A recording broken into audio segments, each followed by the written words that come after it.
mga kaidira. Yan. Good day sa inyong lahat. Ngayon, nagtitest tayo sa bago nating camera. DJI Action 4. Change tayo ng unit from GoPro to Action 4. So marami kasi akong nakitang mga review sa YouTube. Ano ba kaganda yung Action 4. So, nireview ko at may mga comparison din. GoPro versus Action, DJI Action. So, yan.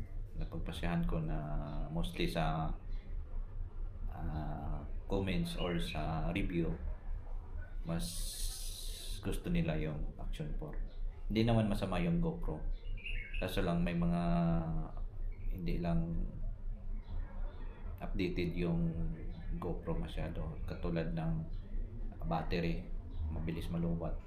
At saka hindi fast chargers. Basta marami.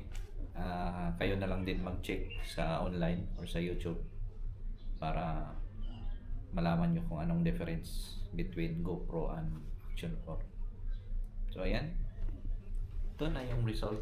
At saka ang napakaganda dito guys, pag low light, kumbaga madilim, kitang-kita mo pa rin siya dahil sa sensor niya na malaki na yung sensor niya.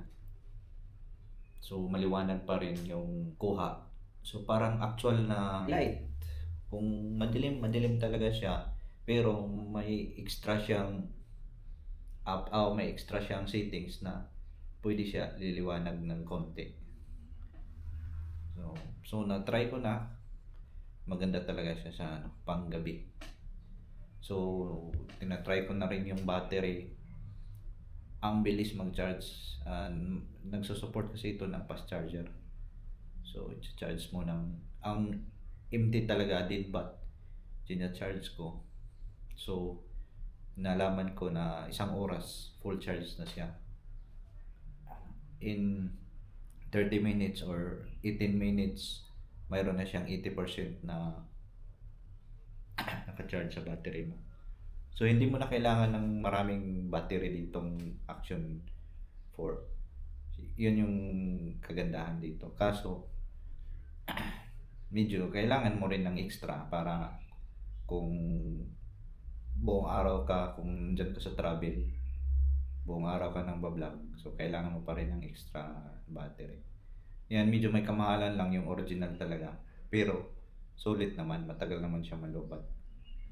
Pag 1080p lang yung ginagamit mo, aabot din ng mga 2 oras. So kung 4K, mga ganyan, mga 1.5. So malaki ng difference yan.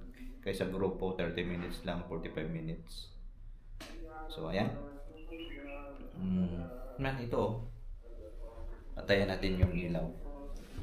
Try natin. Yan. Ito talaga yung madilim siya pero kita nyo pa rin ako kahit madilim. Pero sa GoPro, hindi ganito. Talagang madilim siya. Kung i-settings mo naman itaasan mo naman yung ISO, parang hindi na rin maganda siya. Parang masilaw na masyado. Hindi normal yung pag ito, kita nyo. Kitang-kita pa rin ako. Sa GoPro to, hindi na to nakikita. So ayan, share ko lang sa inyo na bago na yung camera natin. So worth it naman. Happy ako sa result. Ginagamit ko ngayon na resolutions 1080p. Tapos yung frame rate per seconds is 60. Yan lang kasi nagtitipid tayo, mas hindi kasi malaki yung kakaining memory pag ganitong settings. At saka pag i-upload mo sa YouTube, mabilis siya.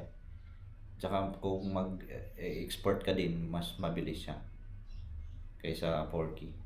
Pero kung malakas naman yung internet mo, wala namang problema. 4K yung gagamitin mo talaga. 4K.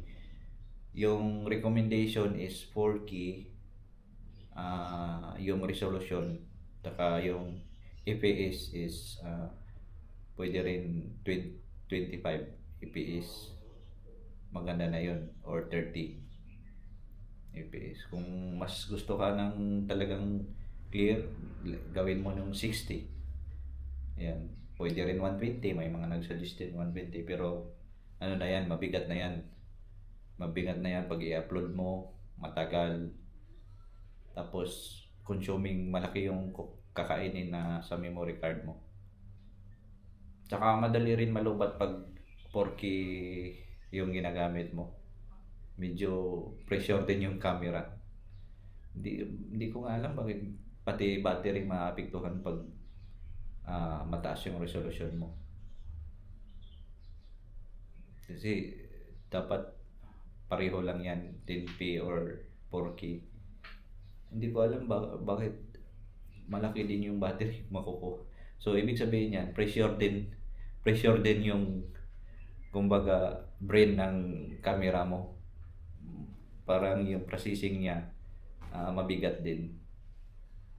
So doble yung power niya, kumbaga doble yung power na kainin niya pag 4K yung ginagamit mo. Yun yung explanation niya. Kasi malakas sa battery, so ibig sabihin double yung power na nakukuha din ng 4K sa battery mo. Hindi lang yung sa memory card mo, pati battery mo. So ayan, yun lang masasabi ko guys. Pag talagang nagbablog kayo, dito na kayo sa Action 4. Kasi malinaw din yung camera. Although yung photo, malaki yung difference. Kasi yung GoPro, sa latest ngayon GoPro 12 megapixel na. Ito 10 megapixel na. Pero tinatry ko, maano din. Clear pa naman. Clear din yung camera nito. Yung photo. Mas clear talaga yung GoPro 12. Pero konti lang naman yung difference.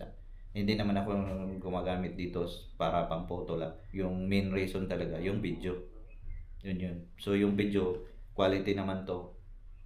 Mas maganda nga siya. Kasi natural yung kuha niya. Kung anong andyan, ganun din yung result sa video mo. Yan, ito na. Ito, naka-4K tayo. Mas maganda to mga kadera. Hindi masyadong ito natin.